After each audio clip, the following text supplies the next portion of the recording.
Hey guys, welcome back to the channel. As you can see, we've got a whole range of Rode Angel dash cams, specifically the Halo range. And what we're going to be doing is taking 5 separate videos to review these one by one. So we'll go through each individual dash cam. Hopefully, if you like any and you want to proceed with the purchase, Rode Angel's been kind enough to actually give us a discount code for our viewers. So make sure you use the code CRD20 for 20% off. In this video, we're going to be looking at the Halo View, which is actually the first in the range with a dual dash cam. So one for the front, one for the back.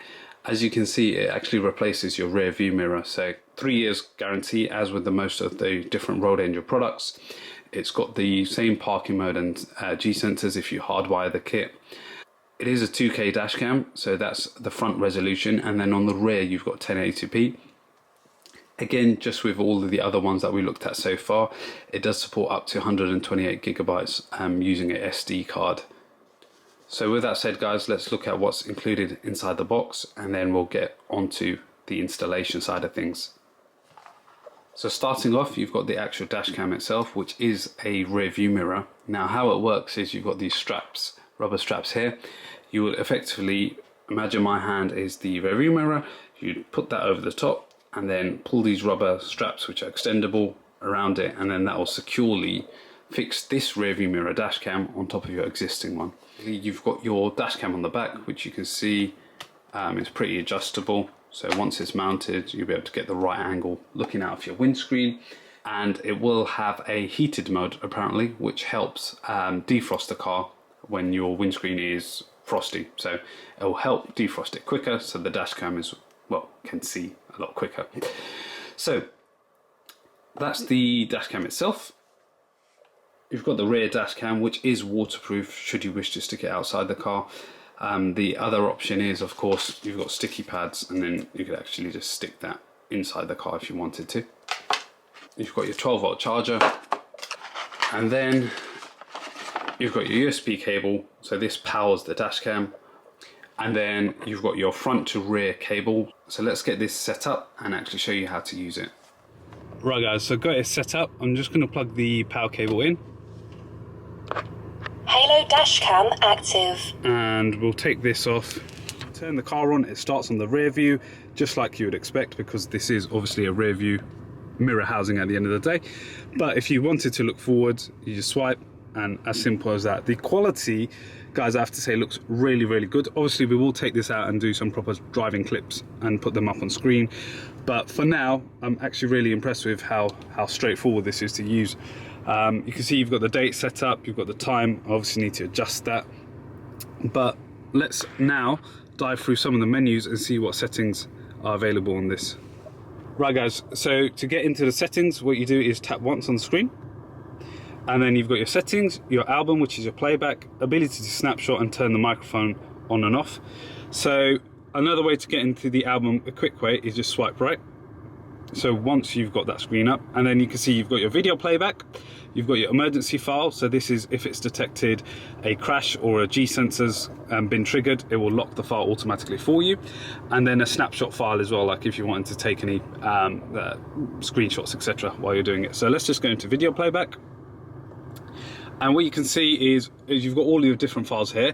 What's really nice about the layout is everything on the left is your rear camera. So you can see it even says R on there for rear, and then everything on the right is your front camera. So really easy to navigate. You basically select whichever file you want. So let's just select that one. And over here you can see it started playing. Obviously there's not going to be much movement here, guys, just because I am still parked up, but you get the idea. Really, really easy to use. I'll just jump back out. One of the other cool things is with the rear view camera, you can mount it outside the car, so it is waterproof. You can mount it above the number plate, etc. But what I've found really cool is, depending on how you've mounted the camera, you can actually adjust the field of view.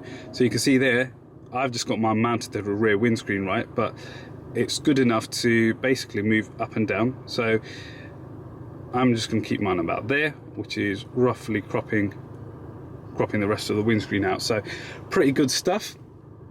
Again, with the playback, you can obviously take the memory card out and do it, and I believe you should be able to connect the app to this as well.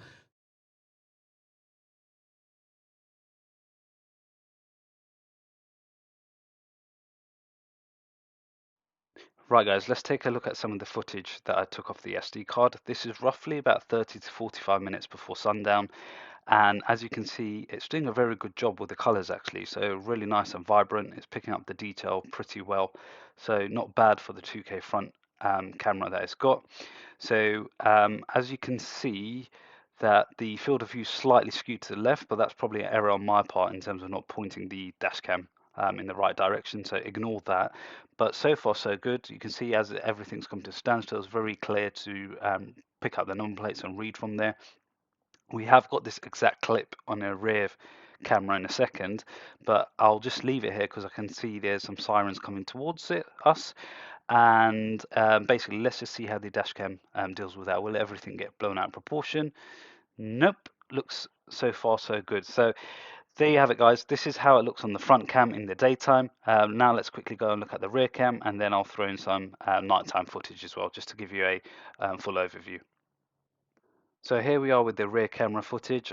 Obviously it is looking through a tinted window, guys, so the level of clarity and the level of daylight is going to be differing from the one where on the front camera we were looking through the windscreen. But so far, to be perfectly honest with you, the detail's not bad from a secondary 1080p camera that you'd have on the back. So as we're coming to a standstill, yep, you can read pretty much everything you'd want to at this stage. So you can read the number plate again on some of the parked cars as well. I'll leave it running a few seconds longer just because I want to double check how the rear camera is going to deal with the strobe lights from the paramedic. So it's always a good test to see the different levels of exposure. So I should see it in a few seconds. Right, so there you go. As it's gone past, there wasn't too much change in detail. So yeah, I mean, to be perfectly honest with you, in this daytime, pretty good footage on the front and the rear dash cam. Now let's go and look at some proper nighttime footage. Here we are an hour later, so now it's fully dark and we're on the motorway. So we're traveling at 70 miles per hour, and you can just see how it's dealing with the different exposure of headlights coming towards it. The road signs, for example, they do look slightly blurry, but again, that's probably much more likely down to an indication of the speed that we're traveling at. So again, nothing to worry about too much. It seems good enough. If I'm honest with you, let's have a quick look at the rear camera. Right, so as you can see from the rear camera, it's pretty much as you would expect. So lots of headlights causing a bit of glare, nothing the end of the world. So most details still there, it's apparent. I mean, it's probably the best you can expect, right? When traveling at 70 miles per hour, you're not going to be able to pick out every little detail.